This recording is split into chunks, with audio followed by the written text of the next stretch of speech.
नमस्कार विद्यार्थी मित्रांनो, पुन्हा एकदा आपल्या सर्वांचं हार्दिक स्वागत। आपण जे डेली आन्सर रायटिंगचं जे काय आपला मिशन 900+ सुरू केलेला आहे त्यामध्ये करंट अफेअर्स वरती आपण जे प्रश्न तुम्हाला विचारतो त्यातलाच हा एक नैतिकतेवरचा प्रश्न आहे। आपला जो GS4 आहे नीतिशास्त्राचा त्या संदर्भातला हा प्रश्न आहे। 16 ऑगस्ट रोजीचा हा प्रश्न आहे बघा। याच्या अंतर्गत आपण तुम्हाला विचारलं होतं ते म्हणजे ॲनिमल एथिक्स बद्दल। म्हणजे 3 घटना महत्त्वाच्या ठरल्या मागच्या काही कालखंडामध्ये। एक तर कोल्हापूर येथील नांदणी मठ जो आहे तेथील महादेवी किंवा माधुरी नावाच्या हत्तीनीला जे पाठवण्यात आलं त्याबद्दल झालेला वादविवाद। दुसरा मुंबईमध्ये कबूतरखाने जे आहेत त्यांच्यावरती बंदीचा झालेला निर्णय। आणि तिसरा मान्य सर्वोच्च न्यायालयाने दिल्ली येथील जे भटके कुत्रे आहेत त्यांना कुठेतरी दूर करण्यासंदर्भात दिलेले निर्देश। हे 3 घटना ज्या होत्या त्या घटना काय करतायत तर भारतामध्ये ॲनिमल एथिक्स म्हणजे प्राण्यांचं नीतिशास्त्र तर त्याबद्दल आपल्याला कुठेतरी तो अभ्यास करण्यासाठी प्रयुक्त करतायत। आणि म्हणून याच आणि आपल्याला अप्लाइड एथिक्स नावाचा टॉपिक आहे आपल्या एथिक्स मध्ये। त्या अप्लाइड एथिक्स मध्ये तुम्हाला प्राण्यांचं नीतिशास्त्र हा घटक आहे। तर त्या संदर्भातला मी तुम्हाला प्रश्न विचारला होता। तो प्रश्न असा होता, the question is not can they reason nor can they talk but can they suffer. Jeremy Bentham. In light of this quote discuss the ethical challenges in managing stray dogs and pigeons in India. Jeremy Bentham यांचं हे coat आहे आणि आपल्याला त्या संदर्भात हा प्रश्न आहे। मराठीतून आपण बघूयात। प्रश्न असा नाहीये की ते विचार करू शकतात का किंवा बोलू शकतात का, तर प्रश्न असा आहे की त्यांना दुःख होऊ शकतं का। जेरेमी बेंथम यांचं हे विधान, या विधानाच्या संदर्भात भारतातील भटके कुत्रे व कबूतरखाना व्यवस्थापनातील नैतिक आव्हानांची चर्चा करा। मग बघा याच्यामध्ये तुम्हाला 2 मुद्दे आहेत। एक तुम्हाला कोटेशन दिलंय, या कोटेशनचा तुम्हाला अर्थ तुम्हाला कळलाय का हे तुम्ही त्यांना सांगणं आवश्यक आहे। आणि दुसरं की या विधानाच्या संदर्भात भारतामध्ये भटके कुत्रे आणि कबूतरखाना यांचं जे व्यवस्थापन आहे त्या व्यवस्थापनातल्या नैतिक आव्हानांची चर्चा करायची आहे। आव्हानं अनेक प्रकारचे आहेत।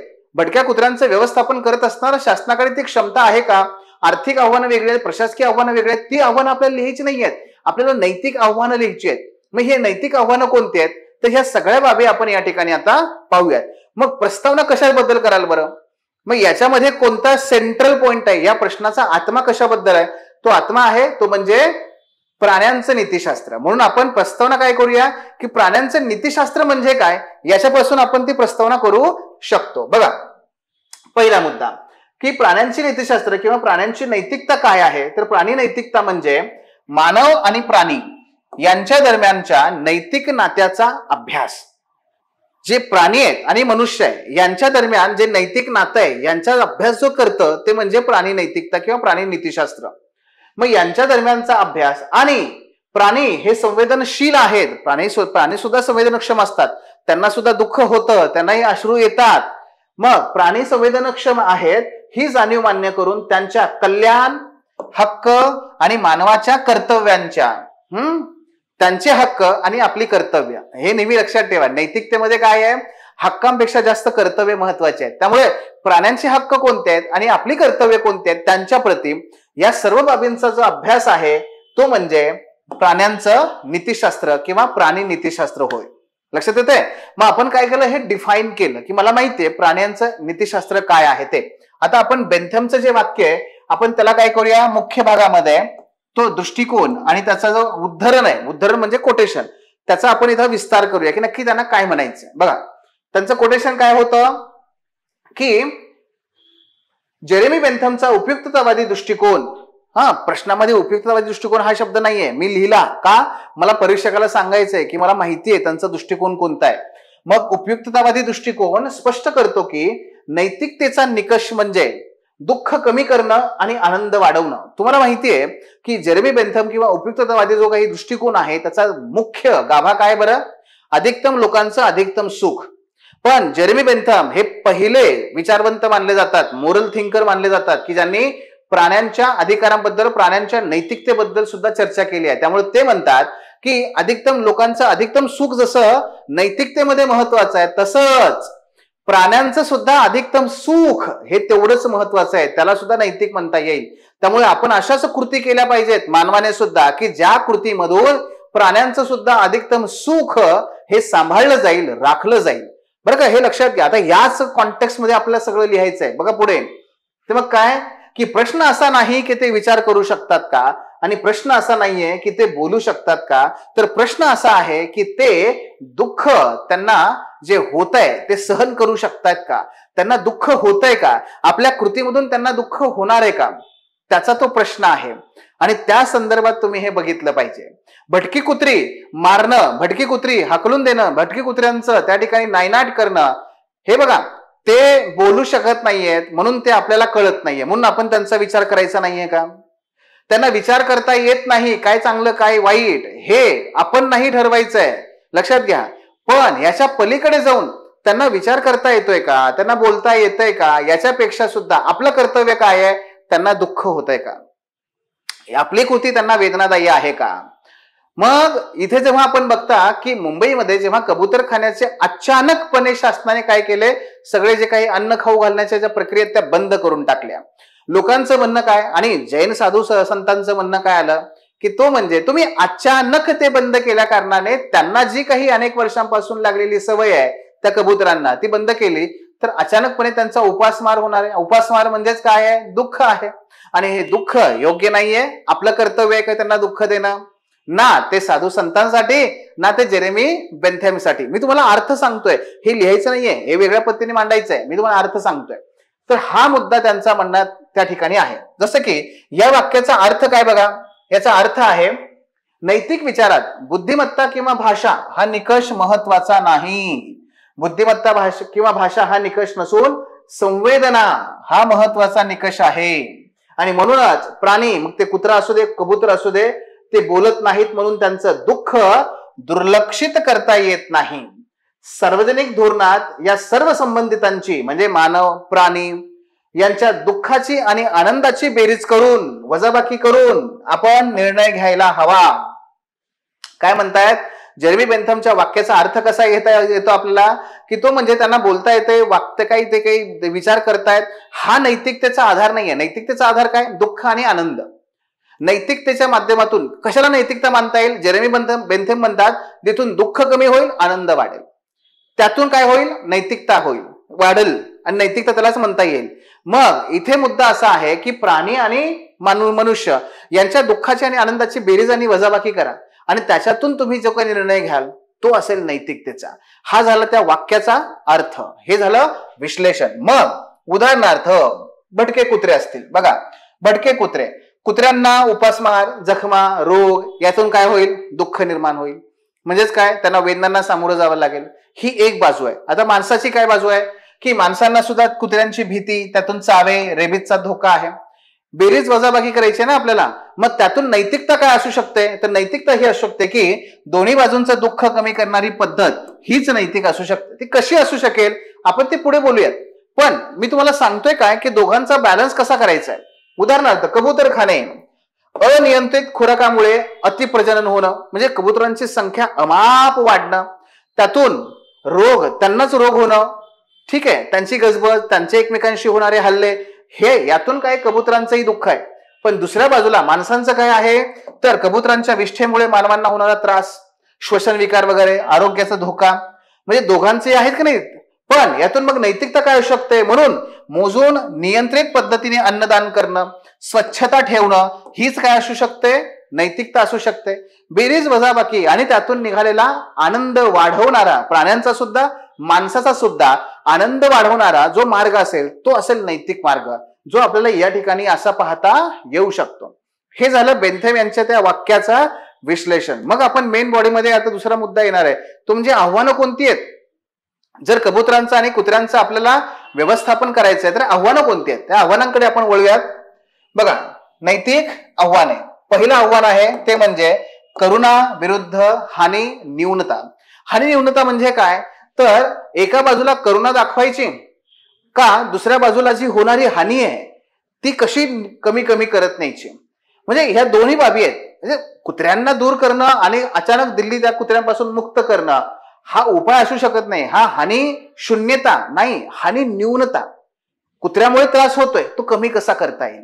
मग हे करायचं कसं, हेच आव्हान आहे. म्हणून करुणेने अन्न देणं हे योग्य आहे, करुणेने अन्न देणं हे योग्य आहे, पण चुकीच्या ठिकाणी चुकीच्या ठिकाणी चुकीच्या वेळी खुराक उपलब्ध करून दिला तर त्यातून काय होणार आहे? त्यातून एकतर ते चावायला लागतील, त्यांची संख्या अनियंत्रित वाढायला लागेल, रहदारीमध्ये अडथळा यायला लागेल. उदाहरण, चुकीच्या ठिकाणी समजा शाळा आहे, शाळेच्या ठिकाणी तुम्ही खाऊ घालताय, कुत्रे वाढायला लागले, येणाऱ्या लहान मुलांना त्या ठिकाणी काय होईल? जोखीम वाढायला लागेल ना. म्हणून चुकीच्या ठिकाणी चुकीच्या वेळी. म्हणून आपल्यापुढे आव्हान काय? करुणा दाखवली पाहिजे, पण ती कुठे दाखवायची? ती करुणा कोणत्या वेळेत दाखवायची, कशी दाखवायची, हे आपल्या समोरचं आव्हान आहे. लक्षात घ्या, हे आपल्या पुढचं महत्वाचं आव्हान आहे. क्रमांक 2, सार्वजनिक आरोग्याचं आव्हान. एका बाजूला कुत्र्यांप्रती, कबुतराप्रती आणि हत्तींप्रती सुद्धा ती करुणा दाखवत असताना, ती नैतिकता दाखवत असताना, त्यांचा आनंद वाढवत असताना सार्वजनिक आरोग्याला जर धोका निर्माण होत असेल तर तो धोका दूर कसा करायचा? जसं की कुत्र्यामुळे रेबीज हा एक फार मोठा प्रश्न आहे, किंवा कबुतरामुळे जे श्वसनाचे विकार आहेत ते निर्माण होत आहेत, हे दूर कसे करायचे, हे कमी कसे करायचे, हा आपल्या समोरचा प्रश्न आहे. व्यवस्थापन करत असताना निर्माण होणारा हा प्रश्न आहे. क्रमांक 3, हक्कांचं संतुलन. एका बाजूला प्राण्यांचे हक्क आहेतच, पण दुसऱ्या बाजूला नागरिकांचे पण हक्क आहेत. मग ह्या दोघांचं संतुलन कसं साध्य करायचं, हे पुढचं आपल्या समोरचं आव्हान आहे. आणि म्हणूनच काय होतं की नागरिकांची सुरक्षितता, त्यांच्या आरोग्याचे हक्क विरुद्ध प्राणी आणि प्राण्यांचं कल्याण आणि प्राण्यांचे हक्क, त्यांच्या प्रती असणारी करुणा, यांच्या विरोधातला हा काय डायलेमा आहे, तो एथिकल डायलेमा आहे. तो सोडवायचा कसा? उदाहरणार्थ, निवासी सोसायटीमध्ये खुराक द्यायचा असेल तर ठराविक क्षेत्र, वेळ, साफसफाई यांची जबाबदारी पण स्वीकारली पाहिजे. तुम्ही सोसायटीमध्ये कुत्र्यांना खाऊ घालता, मान्य आहे, पण खाऊ घातल्यानंतर ते कुत्रे जे ठिकाणी विष्ठा टाकतायत त्याचं कोण सांभाळ करणार? त्या कुत्र्यामुळे जे काही चावले जातात त्याचं कोण बघणार? त्याचबरोबर त्याची स्वच्छता कोण सांभाळणार? त्याची जबाबदारी पण तुम्ही घेतली पाहिजे. फक्त घरातून भात आणताय, टाकून जाताय, निघून गेला, नाही माझी करुणा आहे, पण तुझ्या करुणेमुळे नागरिकांच्या हक्कांचं दुर्लक्ष होते, त्याचं काय? तर तेही बघितलं पाहिजे. ते कसं करणार आपण? म्हणून हक्कांचं संतुलन हा तिसरा पॉइंट आहे. चौथं आव्हान आहे धार्मिक आणि सांस्कृतिक भावना विरुद्ध वैज्ञानिक पुरावे. म्हणजे एका बाजूला नांदणी येथील जैन साधू संत ते ज्या पद्धतीने भावनिक झाले ते पहिला मुद्दा.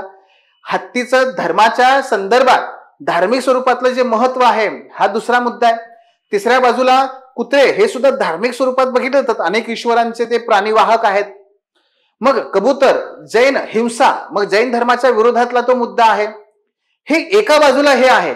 मग जेव्हा आपण एक प्रशासकीय दृष्टिकोनातून पाहतो की व्यवस्थापन करायचं यांचं, तेव्हा एका बाजूला त्या धार्मिक भावना दुखावल्या जात आहेत, मात्र दुसऱ्या बाजूला यांच्यामुळे होणारे जे त्रास आहेत, यांच्यामुळे होणारे जे प्रश्न आहेत, जे आरोग्याच्या समस्या आहेत, जे काही नुकसान आहे, जे संसाधनावर ताण निर्माण होतोय, ते हे पुरावे पण आहेत. काय करायचं, याचं व्यवस्थापन कसं करायचं, हे आपल्या पुढचं आव्हान आहे. दुसऱ्या बाजूला पाचवा मुद्दा, शासन, समन्वय आणि क्षमता. महानगरपालिकावरती प्रामुख्याने कुत्रे असतील, मांजरं असतील, कबूतर असतील यांची जबाबदारी. मग ते महानगरपालिका, त्यांच्याकडे ती क्षमता आहे का? दुसरं, त्यांच्याकडचा पशुवैद्यकीय विभाग, त्यांच्याकडे असणारा जो काही स्वच्छतेचा विभाग आहे, वेगवेगळ्या स्वयंसेवी संस्था आहेत, नागरिक आहेत, यांच्या दरम्यान समन्वय असतच नाहीये. आणि तो नाहीये म्हणून तर हे या पद्धतीने घडतंय. दिल्लीमध्ये ज्या पद्धतीने कुत्र्यांचा सुळसुळाट आणि कुत्र्यांचं जे प्रजनन मोठ्या प्रमाणात झालं, कबुतरांचं सुद्धा तेच आहे, ते म्हणजे दिल्ली महानगरपालिकांचा आणि मुंबई महानगरपालिकांचं हे अपयश आहे का? आणि जर आपण थेट जबाबदारी बघितली तर ती महानगरपालिकांचेच अपयश दिसतं. मग याच्यामध्ये महानगरपालिकांचे विभाग, नागरिक आणि या स्वयंसेवी संस्था यांच्या दरम्यान समन्वय साधायचा कसा, हे फार मोठं आव्हान आपल्या समोर आहे. पाचवा क्रमांक. सहावा क्रमांक, कायद्यांचं अस्पष्ट आकलन आणि अंमलबजावणी. मुळात जे प्राणीप्रेमी आहेत ते प्राणीप्रेमी, त्यांना हेच माहित नाहीये की कायदा काय सांगतो. ते प्राणीप्रेमी फक्त एकच बाब नेहमी आपल्या निदर्शनास आणून देतात इतरांच्या, ते म्हणजे हे बघा, प्राण्यांना जर तुम्ही धक्का लावाल ना तर तुम्हाला डायरेक्ट आम्ही जेलमध्ये टाकू किंवा आम्ही पोलिसात देऊ. अरे पण त्या कायद्याने प्राणी जे आहेत त्या प्रेमीवरती सुद्धा काही बंधन आहेत, त्यांच्या काही कर्तव्य आहेत, जबाबदारी आहेत, आणि नागरिकांच्या सुद्धा काही कर्तव्य जबाबदारी आहेत. ना नागरिकांना याच्याबद्दल ज्ञान आहे, ना प्राणी प्रेमींना काही त्याबद्दल ज्ञान आहे. आपल्या समोर आव्हान हे आहे की कायद्याबद्दलची साक्षरता कशी वाढवायची जेणेकरून आपल्याला मदत होईल योग्य व्यवस्थापन करत असताना. आणि सातवं जे आहे आव्हान, माहितीचा अभाव, अफवा, ध्रुवीकरण. कबूतर म्हणजे देवदूत आहेत. हो देवदूत आहेत, मान्य आहे, पण त्या देवदूतामुळे अनेक लोक मरायला लागली ना. कुत्रे हे आहेत त्या ठिकाणी देवांचे दूत, पण त्याच्यामुळे सुद्धा अनेक लोक मरायला लागली. मग होतंय काय, अशा पद्धतीने माहितीचा अभाव किंवा कायद्याचं अज्ञान किंवा आज सोशल मीडियाच्या माध्यमातून होणाऱ्या पसरणाऱ्या अफवा, याच्यामुळे प्रश्न आणखी बिकट होतोय, ना सुटतोय. हे झालं 7वं आव्हान. 8वं आव्हान पर्यावरणीय समतोल. म्हणजे एकूण काय होतं बघा की कुत्र्यांच्या अनियंत्रित वाढीमुळे आज इतर जे प्राणी आहेत ते धोक्यात आलेले आहेत. जे इतर छोटे मोठे जे प्राणी असतात, बायोडायव्हर्सिटी जो प्रकार आहे तो धोक्यात आलेला आहे. आज अनेक जंगलामध्ये वाघांची गणना करताना त्या कॅमेरामध्ये कुत्र्यांची संख्या जास्त दिसायला लागली आहे वाघांपेक्षा. म्हणजे अशा घटना सुद्धा घडलेल्या आहेत की जिथे एका वाघाला अनेकांनी मिळून मारलेला आहे, अनेक कुत्र्यांनी मिळून मारलेला आहे. सो कुत्र्यांची अनियंत्रित संख्या ही काय करते, पर्यावरणावर धोका निर्माण करते. कबुतरांनी तर ते केलंच आहे. शहरामध्ये फक्त कबूतर दिसतात, ना चिमणी दिसते, ना कावळा दिसतो, ना इतर पक्षी दिसतात. सो ते आव्हान आपल्या समोर आहे. सांभाळायचं कसं, व्यवस्थापन कसं करायचं. आणि 9वा मुद्दा, जबाबदारीचं न्याय वाटप. नक्की जबाबदारी कोणाकोणाची आहे, कशा प्रकारची आहे, त्यांनी कोणी कशा पद्धतीने आपापल्या जबाबदाऱ्या पार पाडल्या पाहिजेत, हे सुद्धा मुद्दे या ठिकाणी महत्वाचे आहेत. मग तो खुराक देणारा असेल त्यांची नोंदणी, त्या स्वच्छतेची त्यांची जबाबदारी, नागरिक, स्वयंसेवी संस्था, महानगरपालिका, त्यांचे डिपार्टमेंट्स, हे सगळ्यांनी या ठिकाणी आपापल्या जबाबदाऱ्या स्वीकाराव्या लागतील. पण त्या कशा त्यांना त्या ठिकाणी त्या जबाबदाऱ्या द्यायच्या, त्यांच्याकडून कशा पार पाडायच्या, हे सुद्धा आपल्यावरती एक महत्वाचं आव्हान आहे. मित्रांनो, मग शेवटी उपाय काय, निष्कर्ष आपण याच्यावरती काय सांगू शकतो. निष्कर्ष हा नाहीये की सगळी भटकी कुत्री एकदम नायनाट करणं, सगळे कबुतरे अचानक त्यांचं अन्न बंद करणं, हे उपाय नाहीये. आपल्याला नैतिकतेच्या दृष्टिकोनातूनच हा उपाय सोडवावा लागेल. ही पृथ्वी किंवा हा परिसर हा फक्त माणसांचा नाहीये, तो प्राण्यांचा सुद्धा आहे. प्राण्यांचे अधिकार हे अधिक महत्वाचे आहेत आणि त्याचबरोबरीने माणसांचं अस्तित्व हे सुद्धा आपल्याला महत्वाचं मानावंच लागेल. परंतु एक प्रजाती, प्रमुख प्रजाती म्हणून आज आपल्यावरती नैतिक कर्तव्य अधिक आहेत की जी नैतिक कर्तव्य आहेत ती पार पाडत असताना, आणि आपल्याकडे क्षमता पण आहेत ना. त्या लक्षात घ्या, प्राण्यांकडे विचार नाहीये, प्राण्यांकडे ती क्षमता नाहीये हो, पण आपल्याकडे त्या क्षमता आहेत की आपण या प्रश्नांचे उपाय सोडवू शकतो, योग्य प्रकारे सोडवू शकतो. फक्त गरज काय आहे तर ती आपण सांगायला पाहिजे आपल्या उत्तरामध्ये शेवटी, आणि ते म्हणजे केअर. आपण काय केला, तो वर्ड तयार केला. हे आपलं इनोव्हेशन आहे बरं का. केअर मध्ये काय, प्लस सी म्हणजे कंपॅशन, करुणा. संवेदनशीलतेचा आपण सन्मान जपला पाहिजे. जे संवेदनशील नागरिक आहेत त्यांचा सन्मान करूयात आणि आपण पण संवेदनशील बनूयात. क्रमांक 2, अकाउंटेबिलिटी. पण जे संवेदनशील नागरिक आहेत त्यांनी नुसतं खायला घालू नये, जबाबदारी पण स्वीकारावी, स्वच्छतेची आणि इतर बाबींची सुद्धा. योग्य ठिकाणी योग्य वेळी अन्न दिलं पाहिजे याचाही त्यांनी विचार केला पाहिजे. म्हणजेच काय, संवेदनशीलही असलं पाहिजे, करुणाही असली पाहिजे आणि उत्तरदायित्वही स्वीकारलं पाहिजे. कोणी, नागरिकांनी आणि प्रशासनाने सुद्धा. प्रशासनाला सोडायचं नाहीये. क्रमांक 3, रिस्क मिनिमायझेशन. जोखमी ह्या कमीत कमी कशा करता येतील, मग त्या आरोग्याच्या संदर्भातल्या असतील, सुरक्षितते संदर्भात असतील. आणि याच्यामध्ये आपण बघितलंय जसं की निर्बीजीकरण करणं असेल किंवा त्यांचं लसीकरण करणं असेल, या माध्यमातून हे कमी करता येऊ शकतं. योग्य प्रकारे लोकांना अवेअरनेस क्रिएट करून असेल, कारण जेवढी कुत्री असतात ना तेवढे त्यांच्या प्रवृत्ती असतात आणि त्यामुळे कुत्र्यांच्या संदर्भात आपण कसं वागलं पाहिजे, त्यांना कसं आपण डिवचलं नाही पाहिजे, यासारखे अवेअरनेस आपण क्रिएट केले तर ती रिस्क मिनिमाइज होऊ शकते. आणि 4था मुद्दा, एव्हिडन्स बेस्ड स्ट्रॅटेजी. म्हणजेच काय की नुसतं भावनांच्या आहारी जाऊन विरोध करणं किंवा नुसतं फक्त आणि फक्त ते काही विरोधाचा विरोध म्हणून त्या ठिकाणी कुत्रे मांजरांना मारणं, हा दोन्ही टोकाचे उपाय आहेत. आपण कुठेतरी एव्हिडन्स बेस, पुराव्यांच्या आधारावर, तथ्यांच्या आधारावरती आपण निर्णय घेतले पाहिजेत, हे सुद्धा आपण केलं पाहिजे. आणि शेवटी म्हणून आपण एक वाक्य लिहू शकतो बघा, ते म्हणजे भारतीय राज्यघटनेकडे आपण जायचं. भारतीय राज्यघटनेने आपल्या सर्वांना एक कर्तव्य सांगितलंय, ते म्हणजे प्राण्यांप्रती दया दाखवा, करुणा दाखवा. संत ज्ञानेश्वरांनी सुद्धा त्या ठिकाणी भूतदया हे सांगितलेलं आहे. आपण दोघांचा उल्लेख करू शकतो आणि म्हणू शकतो की या माध्यमातून जे केअर सांगितलं आपण, त्या माध्यमातून आणि संविधानाच्या माध्यमातून आपण बेंथम, जे जेरेमी बेंथम आहेत, त्यांचं सुद्धा जे प्राण्यांचं अधिक सुख ते आपण सांभाळू शकतो. वैज्ञानिक पुरावे किंवा वैज्ञानिक जे विज्ञान म्हणतंय की आरोग्याला धोका वगैरे, त्याचाही आपण उपाय या ठिकाणी साध्य करू शकतो. आणि त्या माध्यमातून आपण नैतिकतेच्या माध्यमातून एक शहरी भारतात न्याय्य, मानवीय आणि टिकाऊ अशा प्रकारचं सहजीवन प्रस्थापित करू शकतो. असं आपलं कन्क्लुजन बॅलन्स स्वरूपात त्या ठिकाणी देता येऊ शकतं. ठीक आहे मित्रांनो, तर हे होतं अॅनिमल एथिक्स बद्दल. निश्चित याचा तुम्हाला फायदा होईल. धन्यवाद. Thanks for watching. If you found this video valuable, don't forget to like, share and subscribe our channel. The Officer, your personal mentor.